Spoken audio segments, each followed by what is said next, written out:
함께 나눌 하나님의 말씀 로마서 11장입니다. 로마서 11장 13절로 24절까지 말씀을 제가 읽을 때 23절과 24절은 함께 말씀을 읽도록 하겠습니다. 내가 이방인인 너희에게 말하노라.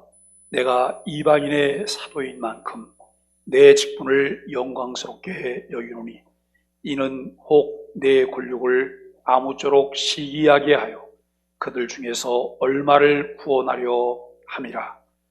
그들을 버리는 것이 세상의 화목이 되거든 그 받아들이는 것이 죽은 자 가운데서 살아나는 것이 아니면 무엇이리요. 제사하는 처음 익은 곡식가루가 거룩한 즉 떡덩이도 그러하고 뿌리가 거룩한 즉 가지도 그러하니라. 또한 가지 얼마가 꺾이었는데 돌 감람나무인 내가 그들 중에 접붙임이 되어 참 감람나무 뿌리의 진액을 함께 받는 자가 되었은즉 그 가지들을 향하여 자랑하지 말라. 자랑할지라도 내가 뿌리를 보존하는 것이 아니오 뿌리가 너를 보존하는 것이니라. 그러면 내 말이 가지들이 꺾인 것은 나로 접붙임을 받게 하려 함이라 하리니 옳도다. 그들은 믿지 아니함으로 꺾이고 너는 믿음으로 섰느니라.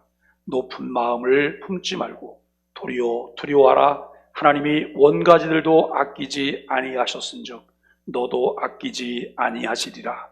그러므로 하나님의 인자하심과 준엄하심을 보라. 넘어지는 자들에게는 준엄하심이 있으니 너희가 만일 하나님의 인자하심에 머물러 있으면 그 인자가 너희에게 있으리라. 그렇지 않으면 너도 지키는 바 되리라. 그들도 믿지 아니하는데 머무르지 아니하면 접붙임을 받으리니 이는 그들을 접붙이실 능력이 하나님께 있음이라.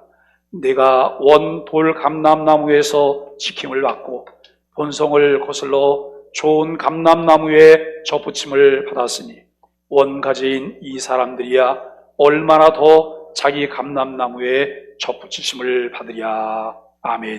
오늘 한량없는 하나님의 은혜라고 하는 제목으로 함께 말씀을 나누려고 합니다. 자신을 이방인의 사도로 자처하고 직분을 영광스럽게 여겼음에도 불구하고 동족인 유대인들에 대한 관심이 얼마나 큰지 우리는 말씀을 통해서 보았습니다. 한 영혼의 가치와 사랑이 얼마나 대단했는지를 알 수가 있다는 말씀입니다. 예수를 구주로 믿고 은혜 받고 난 후에 나타나는 현상 중에 하나가 한 영혼에 대한 관심과 사랑임을 우리는 우리의 삶을 통해서도 익히 경험을 해 보았습니다. 사도 바울은 이방인뿐만 아니라 자기 동족에 대한 마음이 그대로 담겨 있습니다. 동족 유대인의 구원을 위한 간절함이 얼마나 큰지 9장을 통해서 보았고 10장 1절로 3절에서도 우리가 이런 말씀을 함께 보게 됩니다. 형제들아, 내 마음에 원하는 바와 하나님께 구하는 바는 이스라엘을 위함이니 곧 그들로 구원을 받게 함이라. 내가 증언하노니 그들이 하나님께 열심히 있으나 올바른 지식을 따른 것이 아니니라. 하나님의 의를 모르고 자기 의를 세우려고 힘써 하나님의 의에 복종하지 아니하였느니라라고 말씀을 하고 있습니다. 10장 16절 상반절에 보면 그 상반절에서는 이렇게 말합니다. 그들이 다 복음을 순종하지 아니하였도다라고 말씀을 합니다. 그리고 여러분 11장에서는 이스라엘의 불순종과 이 실족의 배후에 있는 하나님의 계획에 대해서 사도 바울의 생각을 그대로 드러내 보여주고 있다라고 하는 것이죠. 앞서서 이스라엘이 복음을 순종하지 않았다고 말한 사도 바울은 그러면 하나님께서 이스라엘은 완전히 버리셨을까? 이스라엘은 하나님께 완전히 버림받은 것인가? 라고 하는 물음을 먼저 던집니다. 여러분, 이 물음을 던지고 바울이 준비하고 있던 대답은 이러한 대답이에요. 아니야, 아닙니다 라고 하는 그런 대답을 하고 있습니다. 11장 1절에서 그는 이렇게 기록을 합니다. 그러므로 내가 말하노니 하나님이 자기 백성을 버리셨느냐? 그럴 수 없느니라. 하나님이 자기 백성을 버리셨느냐? 그럴 수 없느니라라고 말씀을 합니다. 유대인들이 예수 그리스도와 그가 전하시고 가르치신 복음을 거부했지만 다는 아니라라고 하는 것이죠. 그는 증거로서 자기 자신을 이야기를 해요. 나도 이스라엘 사람이고 아브라함의 씨에서 난 자고 나는 베냐민 지파다. 아브라함의 자손이며 순수한 이스라엘 혈통의 사도 바울 자신이 예수 그리스도를 믿을 뿐만 아니라 그를 열심히 전하고 있는 것이 그 증거라고 하는 말씀입니다. 이것이 하나님께서 오래전부터 알고 계시던 자신의 택하신 백성을 통째로 버리신 것이 아니라고 하는 그런 증거라는 것이죠. 바울은 또 다른 예를 하나 들어서 이야기를 해요. 다른 예를 드는데 다른 예는 엘리야 때 하나님께서 그에게 하신 말씀을 이제 인용을 하게 됩니다. 여기 11장 2절로 5절까지 말씀인데요. 그 말씀은 이런 말씀이에요. 하나님이 그 미리 아신 자기 백성을 버리지 아니하셨나니 너희가 성경이 엘리야를 가리켜 말하는 것을 알지 못하느냐. 그가 이스라엘을 하나님께 고발하되 주여 그들이 주의 선지자들을 죽였으며 주의 제단들을 헐어버렸고 나만 남았는데 내 목숨도 찼나이다 하니 그에게 하신 대답이 무엇이냐. 내가 나를 위하여 바알에게 무릎을 꿇지 아니한 사람 7,000명을 남겨두었다 하셨으니 그런즉 이와 같이 지금도 은혜로 택하심을 따라 남은 자가 있느니라 라고 말씀하고 있습니다. 그런 엘리야가 이제 활동하던 그때 얼마나 핍박이 심했는지 모든 믿는 이들을 다 죽이게 되는 그런 일이 있었습니다. 엘리야가 위기 상황에 처하게 되고 여러분 그야말로 그 이제 불안해서 어떻게 할 수 없는 그런 상황이죠. 그런데 그 상황에서 저 사람들이 내 목숨까지 참나이다라고 이야기를 해요. 그때 하나님께서 여러분 엘리야 선지자에게 무엇을 말씀합니까? 내가 나를 위하여 바알에게 무릎을 꿇지 아니한 사람 7천을 남겨두었다라고 말을 해요. 7천을 그렇게 극심한 박해와 핍박이 있음에도 불구하고 여러분 그야말로 피바람이 불고 있는데도 신앙을 지켜내고 있는 하나님이 숨겨둔 7천이 있다라고 하는 말씀입니다. 때로는 우리가 여러분 기독교 역사 속에서 어떤 어려움들이 있을 때에 기독교는 이제 말살이 될 것 같아. 기독교는 이제 문을 내리게 될 것 같아. 라고 하는 말을 해요. 그러나 그런 중에도 여전히 하나님께서는 하나님의 사람들을 숨겨두시고 신앙을 보존케 하시는 하나님의 은혜를 우리가 보게 되어진다라고 하는 말씀입니다. 여러분 요즘 코로나19 때문에 어려운 상황이에요. 일상이 다 무너졌어요. 우리가 이제 새로운 일상이 열리고 있는데 그렇게 매일매일 살아가야 돼요. 그 일상 가운데에서도 내가 여러분 버려야 될 것과 버리지 않고 내가 취해야 될 것과 더 가까이 해야 될 것이 무엇일까를 생각해 보아야 돼요. 본질은 무엇이고 비본질은 무엇일까? 일시적인 것은 무엇이고 영원한 것은 무엇일까를 우리가 분별하면서 여러분 일시적인 것들은 내려놓을 수 있게 되기를 바라고 영원한 것을 꼭 붙잡을 수 있게 되기를 바라고 여러분 비본질을 내려놓게 되기를 바라고 본질을 꼭 잡을 수 있게 되기를 주님의 이름으로 간절히 축원합니다. 우리는 때때로 여러분 이스라엘의 이러한 예를 우리가 보면서 이 바울 사도가 그 남은 자가 하나님의 은혜의 선택에 따른 것이라고 말을 해요. 그것은 하나님의 은혜다. 하나님의 은혜의 선택에 따른 일이다라고 하는 그런 말을 하고 여러분 곧바로 그 의미를 설명하고 있습니다. 11장 6절 말씀해 보면 11장 6절에서 만일 은혜로 된 것이면 행위로 말미암지 않음이니 그렇지 않으면 은혜가 은혜되지 못하느니라 라고 말을 해요. 유대인들이 그렇게 자율법을 지키려고 애를 쓰고 행위를 통해서 의에 이르려고 그들이 노력했지만 그것은 이룰 수 없는 일이었습니다. 그러나 그 노력에 의해서 되어지는 것이 아니라 하나님이 주신 은혜로 의롭다함을 얻게 되는 이 부분을 말합니다.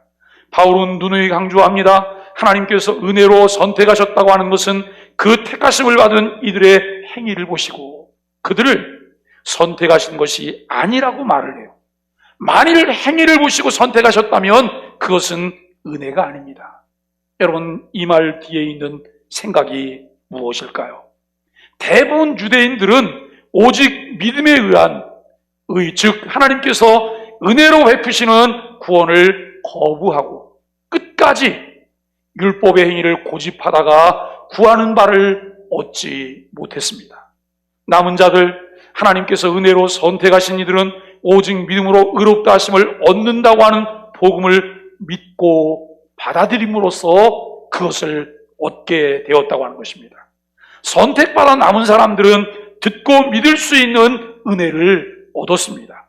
그러나 그 외의 모든 유대인들은 우둔하여져서 볼 것을 보지 못하고 들을 것을 듣지 못하게 되었다라고 하는 거예요. 참 여러분, 신앙생활을 하다 보면 희한한 것을 보게 돼요. 늘 은혜를 사모하고 갈망하는 사람들에게는 말씀을 들을 수 있는 기회들이 계속 열려요. 말씀을 들을 수 있는 기회가 계속 열리는 거예요. 그런데 그렇지 않은 사람들에게는 말씀을 그야말로 빗사이로 이렇게 피해 다니듯이 꼭 그럴 때만 피해 다니는 그런 경우들을 보게 돼요. 급한 일이 생기고 무슨 일이 생기고 또 여러분 아프기도 하고 묘하게 들을 만한 때가 되면 무슨 일이 생겨서 여러분 그 시간을 비껴가게 되고 마음이 상하기도 하고 우리는 늘 하나님께 이렇게 기도해야 돼요. 하나님, 은혜를 입은 자로 살게 하옵소서. 은혜를 입은 자로 살게 하옵소서. 은혜의 손에 이끌려 살게 하여 주옵소서. 우리가 하나님께 기도해야 돼요. 은혜가 아니면 들을 수가 없어요. 은혜가 아니면 받을 수가 없고 은혜가 아니면 살 수가 없어요. 오늘도 우리가 하나님께 감사하며 그렇게 살아갈 수 있게 되기를 간절히 바랍니다. 11장 7절로 10절까지 말씀에서는 또 이렇게 말씀합니다. 그런즉 어떠하냐? 이스라엘이 구하는 것을 얻지 못하고 오직 택하심을 입은 자가 얻었고 그 남은 자들은 우둔하여졌느니라. 기록된 바 하나님이 오늘까지 그들에게 혼미한 심령과 보지 못할 눈과 듣지 못할 귀를 주셨다 함과 같으니라. 또 다윗이 이르되 그들의 밥상이 올무와 덫과 거치는 것과 봉이 되게 하시옵고 그들의 눈은 흐려보지 못하고 그들의 등은 항상 굳게 하옵소서 하였느니라라고 말씀하고 있습니다. 여러분, 이스라엘은 굉장히 중요하게 여기던 것이 있었어요. 이스라엘이 중요하게 여기던 것이 무엇일까요? 자신들이 선민이라는 거예요. 우리는 선민이야. 신분을 중요하게 여겼어요. 혈통을 대단히 중요하게 여겼습니다. 그런데 바울은 그 부분을 말해요. 이스라엘이 그토록 중시하는 선민이라고 하는 신분과 혈통이 의롭다 하심을 보장하는 것이 아니라는 것이에요. 그것이 아니라는 것이죠. 하나님이 주신 한량없는 하나님의 은혜로 의롭다함을 얻게 되었다고 하는 말씀입니다. 의롭다함을 얻는 구원은 사람의 의지적 선택이 아니라 하나님의 주권적 선택으로 이루어진다라고 하는 것을 우리에게 분명히 말씀하고 있습니다. 사도 바울은 같은 의미의 물음을 다시 한번 던집니다. 그리고 그 답 또한 여전히 아니라라고 말을 해요. 여러분 11장 11절 상반절에 보니까 이렇게 말씀해요. 그러므로 내가 말하노니 그들이 넘어지기까지 실족하였느냐? 그럴 수 없느니라. 그럴 수 없다고 하는 여러분 단호한 대답을 하고 있습니다. 비록 많은 유대인이 실족하기는 했지만 모든 유대인이 완전히 다 넘어진 것은 아니라고 하는 것을 말하고 있습니다. 여기서 사도 바울은 그러면 일부 유대인은 남겨놓으며 다른 자들은 실족하게 내버려 두신 하나님의 뜻이 무엇일까라고 하는 거예요. 왜 대다수의 많은 사람들이 넘어졌어요. 하나님을 거부했어요. 그런데 하나님께서 일부를 복음을 받아들이게 하고 그 복음의 은혜를 누리게 하셨을까? 여러분, 이것에 대한 문제를 제기합니다. 그리고 그는 신학적인 대답을 하나 내놓는데, 여러분 11장 11절 하반절 말씀이에요. 그들이 넘어짐으로 구원이 이방인에게 이르러 이스라엘로 시기나게 함이니라 라고 말을 해요. 그들이 받아들이지 못하고 그들이 거부하고 그들이 넘어진 것 때문에 여러분 구원이 이방인들에게 이르게 되었다고 하는 거예요. 이방인들에게 이르게 되었는데 이방인들이 구원받고 돌아서는 것을 보면서 이스라엘 얼마가 주님께로 돌아오게 되는 역사가 있다라고 하는 것을 말하고 있습니다. 이스라엘은 예수 그리스도에게 걸려서 넘어졌습니다. 즉 그를 하나님의 아들이요 메시아로 인정하지 못했고 따라서 그들의 구원의 복음을 받아들이지 않았습니다. 여기서 사도 바울은 이스라엘이 결국은 하나님께로 돌아오리라고 하는 자기의 숨은 믿음을 내비치고 있음을 알게 됩니다. 오늘 본문 바로 여러분 앞에 12절 말씀에 보면 이렇게 말씀을 합니다. 그들의 넘어짐이 세상의 풍성함이 되며 그들의 실패가 이방인의 풍성함이 되거든 하물며 그들의 충만함이리요 라고 말을 해요. 이스라엘이 거부함으로써 복음이 이방인들에게 더 풍성한 열매를 거두게 되었다고 한다면, 만일 이스라엘이 복음으로 충만해진다면 얼마나 더 좋은 결과를 가져오겠느냐라고 하는 것이죠. 오늘 본문에서 사도 바울은 복음을 믿는 이방인을 유대인이 시기하게 해서 결국 자기 동족들도 복음을 받아들이도록 하는 것이죠. 하나님의 구원을 얻게 하려고 하는 것이 자기가 열심히 이방인들에게 복음을 전하는 이유라는 거예요. 어떤 사람들은 이렇게 말하고, 아니 바울 쟤는 유대인이면서 왜 이방인들한테만 가서 전도를 하는 거야? 왜 이방인들한테만 가서 그래? 바울은 여기에 대한 이유가 분명해요. 내가 열심히 이방인들에게 복음을 전하면 그것 때문에 유대인들이 시기해서 주님께로 돌아오게 될 것이라고 하는 거예요. 그래서 더 열심히 자기는 이방인 전도를 하고 있다라고 하는 말을 하고 있습니다. 사실 여러분, 이것이 이 사실은 유대인들이 실족하게 내버려 두신 하나님의 뜻이라고 하는 것을 바울은 말을 하고 있어요. 이방인도 구원하고 이스라엘의 선택된 자들도 구원하려고 하는 하나님의 의도임을 보게 됩니다. 13절과 14절 말씀에서 이렇게 말하죠. 내가 이방인인 너희에게 말하노라. 내가 이방인의 사도인 만큼 내 직분을 영광스럽게 여기노니 이는 혹 내 골육을 아무쪼록 시기하게 하여 그들 중에 얼마를 구원하려 함이라 라고 말씀을 하고 있습니다. 바울은 이스라엘의 궁극적 회복에 대한 믿음을 말하고 있는데요. 15절 말씀입니다. 그들을 버리는 것이 세상에 화목이 되거든 그 받아들이는 것이 죽은 자 가운데서 살아나는 것이 아니면 무엇이리요? 라고 말씀을 해요. 여러분, 이것은 이스라엘이 버림을 받는 것이 다른 백성으로 하여금 구원을 받는 결과, 즉 하나님과 화목하게 하는 결과를 가져왔다고 하는 의미입니다. 그리고 그 받아들이는 것이 죽은 자 가운데서 살아나는 것이라고 하는 말은 여러 가지 의미로 해석할 수가 있을 거예요. 그 중에 하나가 이스라엘이 복음을 받아들이고 하나님께서 이스라엘을 다시 받아들이시는 것은 죽은 사람이 다시 살아나는 것과 같다라고 하는 말씀이에요. 사람으로서는 할 수 없어요. 그런데 하나님은 다 하실 수 있어요. 여러분, 마치 한 사람이 주님께로 돌아오는 것이 쉬운 일일까? 한 사람을 주님께로 인도하는 일이 쉬운 일일까? 한 영혼을 내가 얻게 되는 것이 정말 쉬운 일일까? 결코 쉬운 일이 아니에요. 도저히 불가능할 것 같은 그런 일임에도 불구하고 하나님은 하실 수가 있어요. 오늘도 우리가 하나님을 기대하고 하나님을 바라봅니다.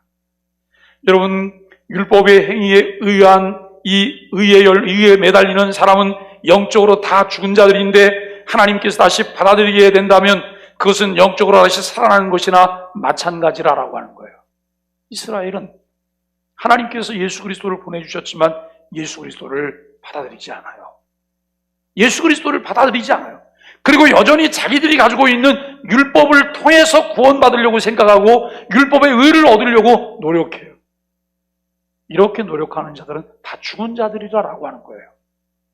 그런데 그들이 다시 살게 되는 것은 하나님의 은혜라고 하는 것을 말씀하고 있습니다.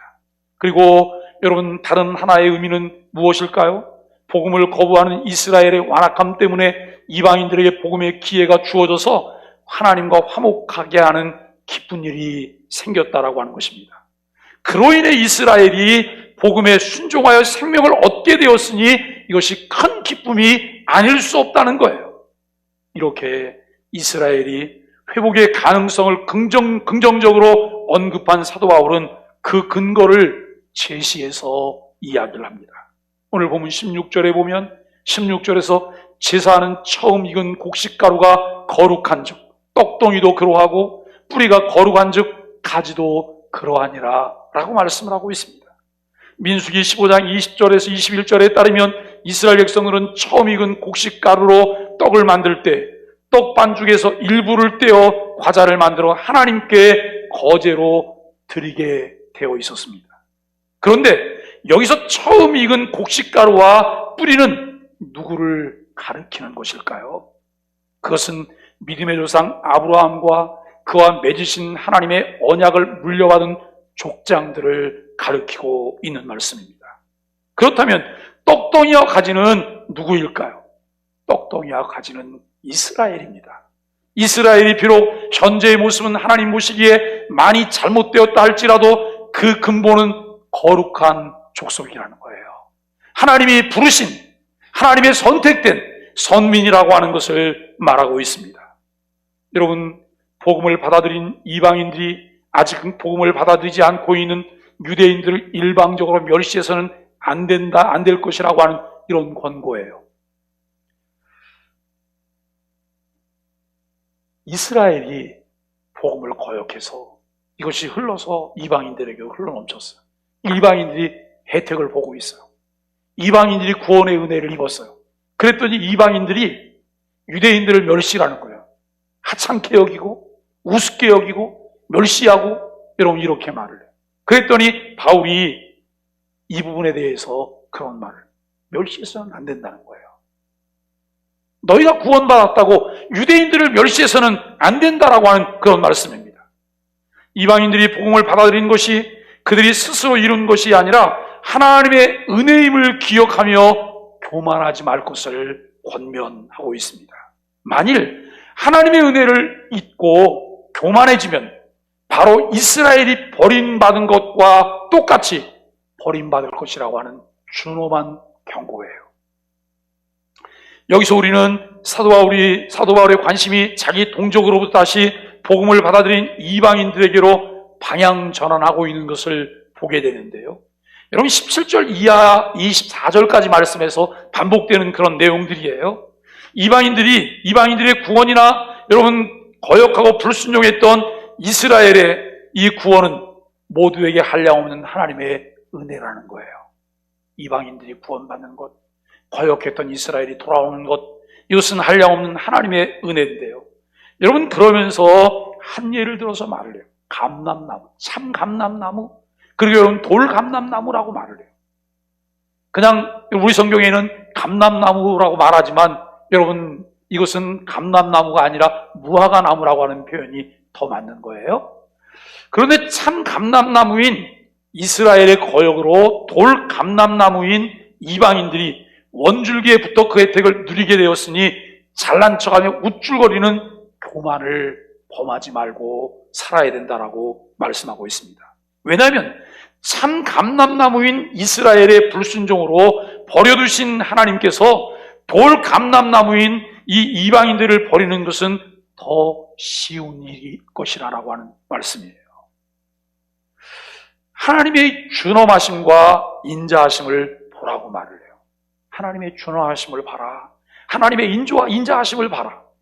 불순종하고 거만한 자에게는 하나님의 하나님의 준엄함이 있다는 거예요. 언제든지 하실 수 있는 하나님의 준엄한 심판이 있다는 말씀이에요. 22절에서 너희가 만일 하나님의 인자하심에 머물러 있으면 이라고 말을 해요.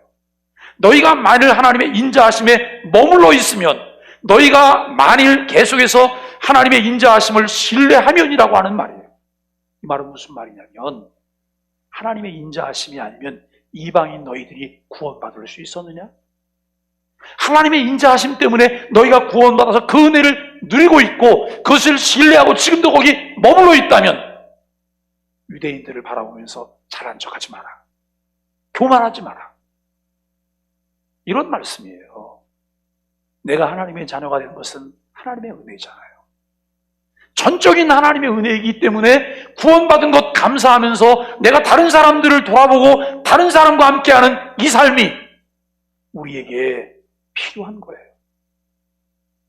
어제 이남전도회가 수리산을 갔어요. 그래서 같이 가다가 중간에 정자가 있어서 정자에 이렇게 쉬게 돼요.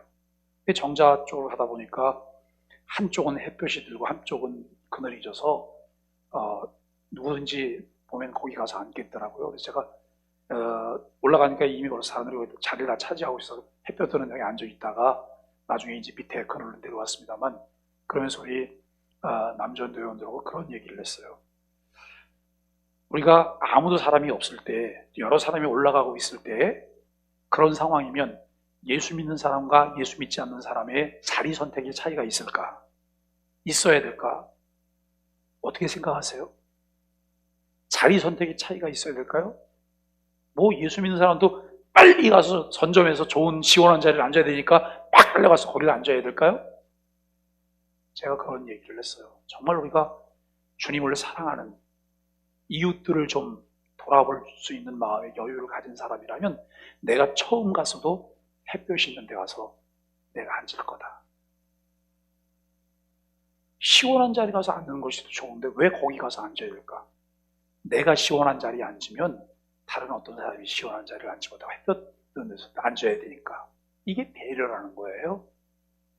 다른 사람을 위해서. 여러분, 같이 공동으로 뭘 먹고 있는데 그릇에 음식이 있어요. 그런데 큰 것, 작은 것, 좋은 것, 좀 덜 좋은 것들이 있어요. 내 젓가락 제일 먼저 가요. 뭘 먼저 집으실까요? 제일 좋은 거요. 이거는 저는 아주 자연스러운 거라고 생각해요. 그렇지만 그리스도인은 거기에서 자연스러움을 좀 거부해낼 수 있는 것도 필요해요. 홍수가 나면 물이 막 급류가 떠내려가잖아요. 급류가 떠내려가는데 뭐 하나 이렇게 집어던지면 거기 막 정신없이 떠내려가는 것은 아주 자연스러운 현상이에요. 그런데 이걸 역류하려고 생각한다고 생각해 보세요. 나는 저기 떠내려가지 않고 역류할 거야. 사랑하는 여러분, 세상을 살아가면서 그리스도인들의 삶의 자세가 어떤 자세여야 될까요? 그저 세대를 본받고 세상이 흘러가는 대로 세상 사람들의 어떤 욕심을 따라서 똑같이 살아가는 것 그리스도인이라고 말할 수 있을까요? 내가 예수 그리스도를 주로 믿고 있는 자의 나음이 있다면 나음이 무엇일까요? 양보할 줄 알고, 희생할 줄 알고, 배려할 줄 알고, 남들을 위해서 내가 뭔가를 내어놓을 줄 아는 이런 모습이 아닐까라고 하는 생각을 해보게 돼요. 저는 코로나19가 우리에게 이런 것에 눈을 뜨게 해주는 기회가 될 것이라고 생각을 해요. 정말 예수 그리스도를 믿는 것이 얼마나 귀한 줄 아는 사람들이 하나님께 예배하는 자들이 될 것이라고 하는 거예요. 사랑하는 여러분, 우리가 함께 말씀을 묵상하면서 너희가 만일 계속해서 하나님의 인자하심을 신뢰하고 있다면, 우리가 계속해서 하나님의 인자하심을 신뢰하고 있다면 그 신뢰하는 것을 통해서 내 방법이 아닌, 내 생각이 아닌 나를 주관하시는 하나님의 의도가 나를 이끌어 주실 것에 대한 믿음을 가지고 그 편을 선택해야 되잖아요. 여러분, 왜 아브라함이 그 조카 롯과 넓은 들을 바라보면서 서로 분가를 해야 될 때 자기가 삼촌임에도 불구하고 무세에게 이렇게 말할까요? 예, 무사, 자, 여기를 봐라. 너가 어디를 갖고 싶은지 이야기해라. 네가 이쪽을 말하면 나는 이쪽을 가질 것이고 네가 여기 갖고 싶다 그러면 나는 이쪽 가질 거야. 왜 아브라함이 그렇게 말을 해요? 우리 같으면 여러분 그렇게 말할 거잖아요. 내가 삼촌이니까 내가 먼저 선택할게. 어른이 먼저 선택해야지. 이렇게 말할 거예요. 그런데 아브라함은 여기를 택하든 저기를 택하든 상관이 없어요. 왜요? 지금 여기가 여러분 그 목축업을 하기에 좋은 그런 초장일지라도 하나님께서 이쪽이 안 좋은 것을 내가 선택했을 때 하나님이 여기에 은혜를 주시면 여기도 초장이 될 수 있다고 하는 믿음이 아브라함에게 있는 거예요. 조건이나 상황보다 더 중요한 것은 그것을 주관하시는 이가 누구냐라고 하는 거예요. 내가 누구와 함께 하느냐라고 하는 거예요. 사랑하는 여러분, 우리가 예수 그리스도를 주로 믿고 있다고 한다면 우리의 사고방식이 달라져야 되고 가치관이 달라져야 되고 그리고 여러분 삶의 자세가 좀 달라져야 되지 않을까요? 뭔가 좀 다르고 하나님을 기대하는 기대함이 저와 여러분들에게 있기를 간절히 바랍니다. 우리가 여러분 주의 이름으로 모이며 주의 은혜로 예배하는 예배자가 되었으니 우리는 한량없는 주의 은혜를 입은 자인 것을 기뻐하고 하나님께 감사합니다. 말씀을 정리하면서 주의 귀한 은혜 받고 일생 빚진 자 되었다라고 하는 찬송가 노랫말을 생각해 봐요. 주님의 은혜가 사슬이 되어서 내가 거기에 매이기를 원하는 거예요. 감사와 감격, 하나님의 사랑이 흘러넘쳐서 우리가 여러분 가족과 이웃들과 나눌 뿐만 아니라 행복해하는 삶이 되기를 주님의 이름 간절히 축원합니다. 우리